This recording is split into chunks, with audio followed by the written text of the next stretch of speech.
শনিবার ছুটির পর বাড়ি না ফিরে সোজা গেলাম বাবুর খেলার মাঠে। কিছুক্ষণ খেলা দেখার পরই আমার আবার খুব খিদে পেয়ে গেল। যেহেতু স্কুল থেকে টানা আসছি, খাওয়া হয়নি, তাই একটি খাবার দোকানে গিয়ে সামান্য কিছু খাবার খেয়ে গেলাম এই দোকানে বাবুর জন্য একটা হেলথ ড্রিঙ্কস কিনতে। তারপরে গেলাম নার্সারিতে কিছু চারা গাছ কিনবো বলে। যাবার পথে দেখলাম বৃষ্টিতে ভিজে এই ছেলেরা কি মজা করে ফুটবল খেলছে। বাবুর ছুটি হতে এখনো অনেকটা দেরি, আবার বাড়ি গেলেও দেরি হয়ে যাবে। সেই জন্য সামনেই দেখলাম একটা স্মার্ট বাজার, সেখানেই ঢুকে পড়লাম।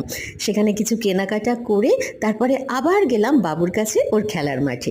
গিয়ে দেখলাম স্যার বাবুকে একেবারে হাতে ধরে ব্যাটিং শেখাচ্ছেন। কি যত্ন সহকারে শেখাচ্ছেন দেখুন। বাবুর ব্যাটিং প্র্যাকটিস হয়ে গেছে, ও একটু ব্রেক পেয়েছে, তখন আমাকে ডাকলো, আমার সঙ্গে একটু কথা বলে জল খেয়ে আবার চলে গেল খেলতে।